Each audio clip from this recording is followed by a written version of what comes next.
Juzi niliwadokezea kwamba Iran imetangaza kwamba inatarajia kufanya mashambulizi kwenye makampuni makubwa yote ya kilimwengu ambayo yana ushirikiano na Marekani.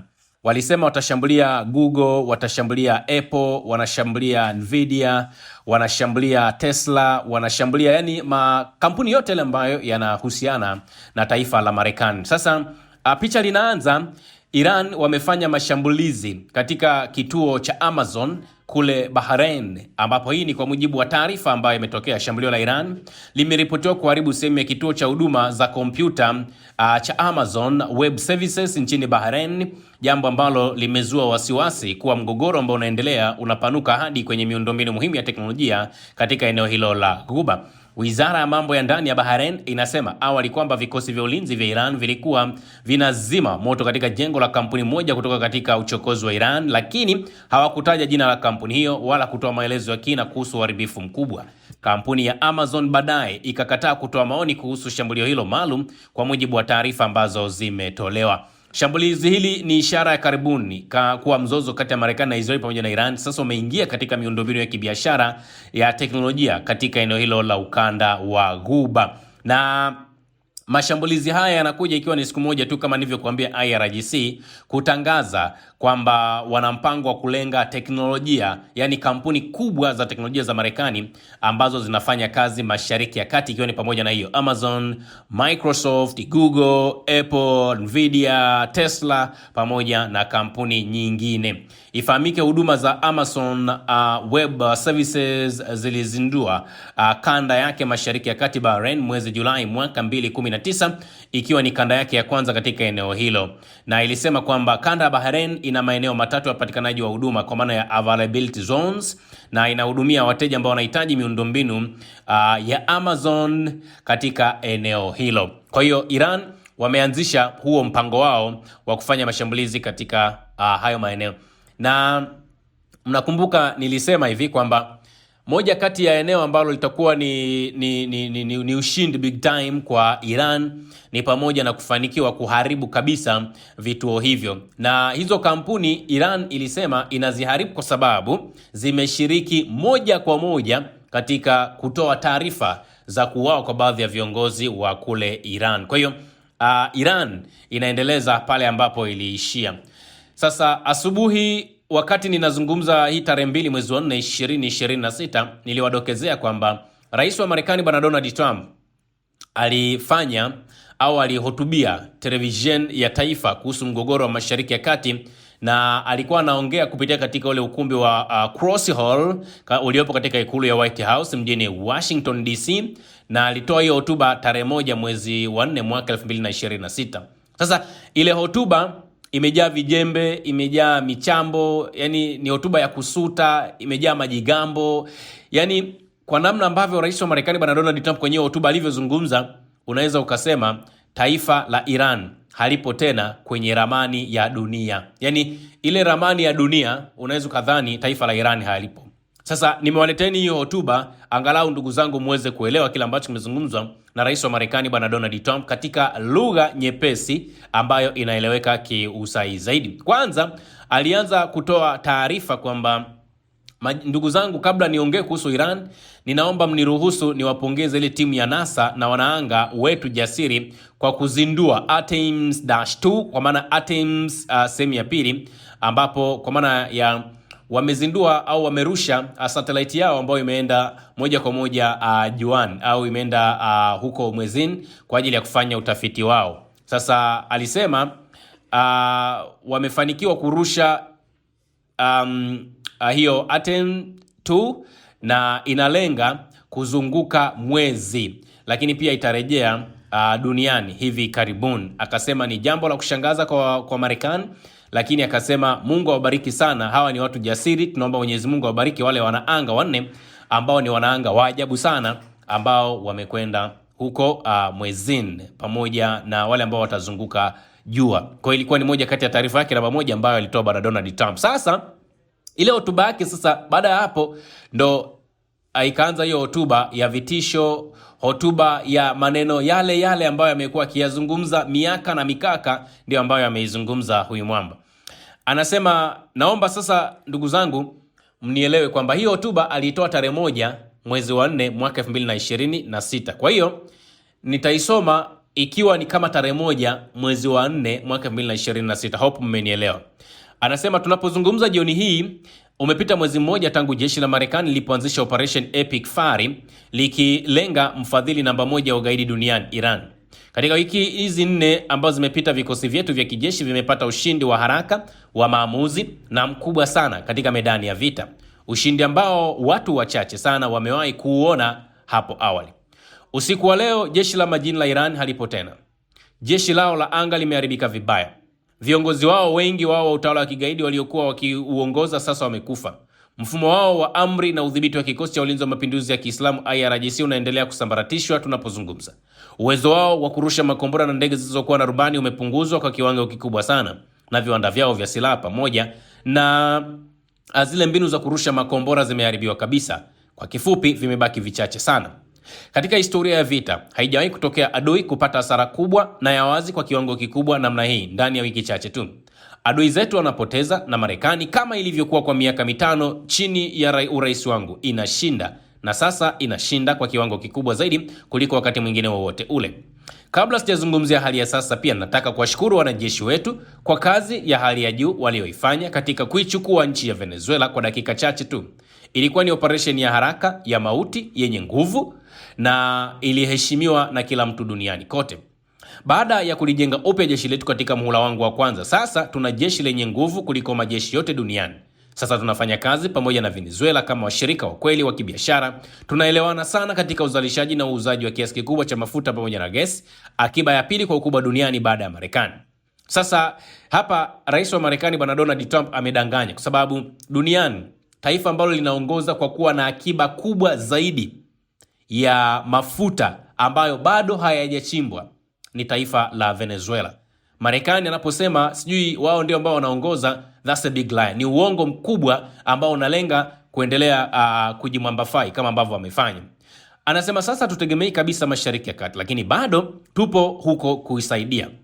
Hatulazimiki kuwepo huko, hatuhitaji mafuta yao, hatuhitaji chochote walichonacho, lakini tupo kusaidia washirika wetu. Hapa naomba niwafafanulie kidogo. Ukisikia mtu ambaye alianzisha vita anakuambia sasa hivi sitegemei tena mtu fulani ndipo niweze kutoboa kwenye mambo yangu, ujue ana dalili za kukimbia vita hivyo. Ukisikia Marekani anasema hatutegemei kabisa Mashariki ya Kati, akasema bado tupo huko kusaidia, maana yake ni kwamba anatengeneza mazingira ya kuja kujiondoa kwenye eneo hilo, na atatoa majibu kwamba tumeona hakuna sababu tena ya kuendelea kuwepo Mashariki ya Kati. Mark my point. Anasema hivi, usiku wa leo nataka kutoa taarifa kuhusu maendeleo makubwa ambayo wapiganaji wetu wameyapata nchini Iran, na kueleza kwa nini Operation Epic Fury, ambayo wengi wanaita ni Epstein Fury, ni muhimu kwa usalama wa Marekani na dunia huru.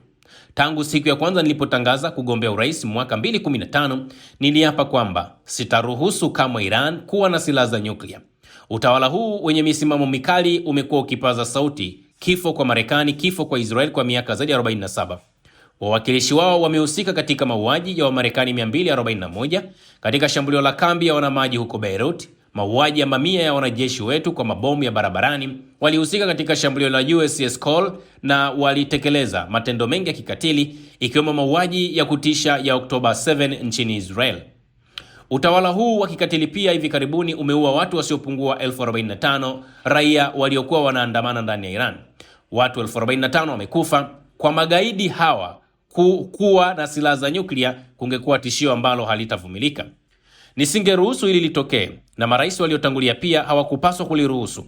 Hali hii imekuwepo kwa miaka 47 na ilipaswa kushughulikiwa mapema sana kabla sijachukua madaraka. Nilifanya mambo mengi wakati wa mihula yangu miwili kuizuia Iran kupata silaha za nyuklia. Kwanza kabisa, nilimuua General Qasem Soleiman katika muhula wangu wa kwanza. Alikuwa mtu hatari sana, mwerevu lakini mwenye tabia mbaya. Iran ingeweza kuwa katika nafasi yenye nguvu zaidi kama angeendelea kuishi.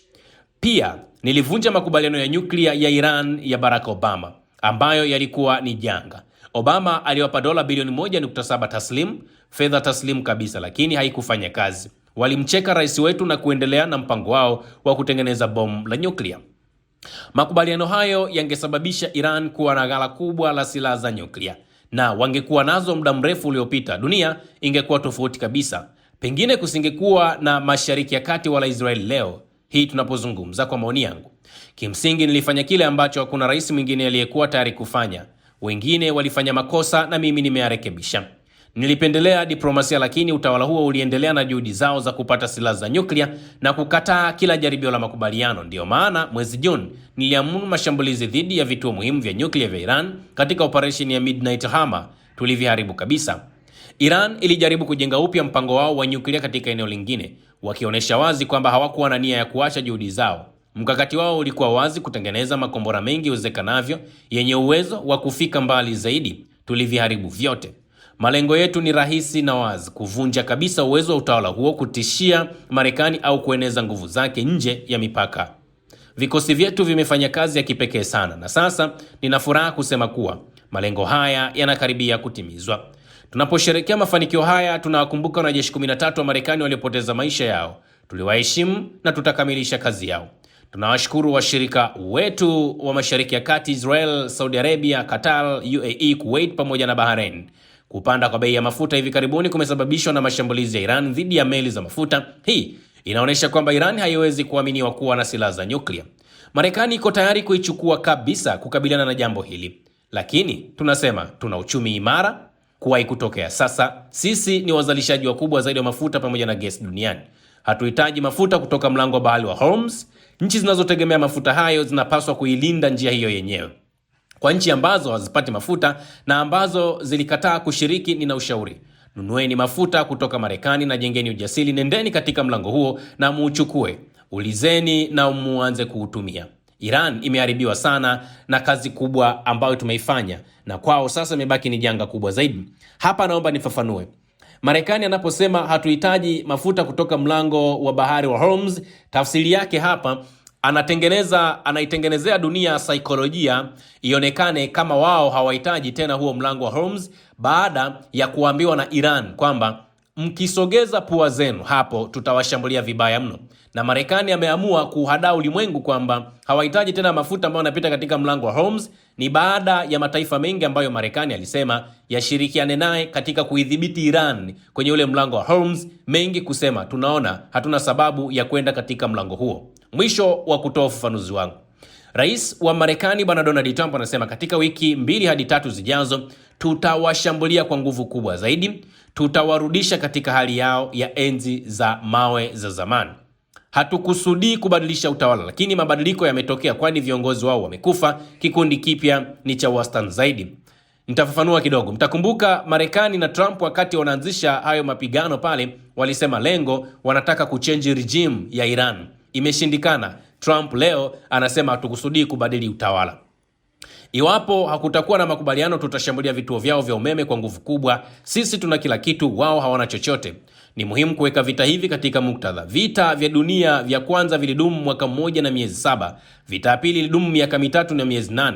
Vita Vietnam ilidumu miaka 19. Sisi tumekuwa vitani kwa siku 32 tu na tayari tumewadhoofisha kabisa maadui.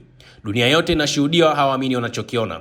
Usiku wa leo kila Marekani anaweza kutarajia usiku ambao tutakuwa huru kabisa dhidi ya tishio la Iran. Marekani itakuwa salama zaidi, yenye nguvu zaidi, yenye ustawi zaidi kuliko wakati mwingine wowote. Mungu abariki wanajeshi wa Marekani na Mungu aibariki Marekani. Asanteni sana na usiku mwema. Ilikuwa ni kauli ambayo ameizungumza kwenye hotuba yake kwenye ule ukumbi wa Crows Hall ambao upo pale Washington DC, rais wa Marekani Bwana Donald Trump. Yaani ukisikia hotuba ya Bwana Trump unaweza ukadhani taifa la Iran halipo kabisa kwenye ramani ya ulimwengu kwa kile ambacho amekizungumza Bwana Donald Trump. Lakini all in all, leo tunapozungumza, Iran wameanzisha wimbi la 90 la mashambulizi kushambulia maeneo mbalimbali ya Israel, maeneo mbalimbali ya washirika wa Marekani, pamoja na kukabiliana na vitisho vyote vinavyotoka kule Marekani. Tunaposema Marekani, hatujui wanatoa hizi taarifa wakiwa wanaizungumzia Iran ya aina gani tunamaanisha. Leo mlisikia kauli ambayo imezungumzwa na Masoud Pezeshkian, rais wa Iran, akasema, naomba nimnukuu japo mlisikia: sisi wa Iran kamwe hatujaanza vita, tupo kwenye kujilinda, vita bado haijaanza. Kwa maana gani? Ni kwamba Iran hawajaanza vita, ila wao wapo kujilinda. Tuendelee kunywa mchuzi, nyama ziko chini. Hii ni ripoti ya Ihoma TV. Usisahau kusubscribe, like na kubonyeza alama ya kengele. Asante.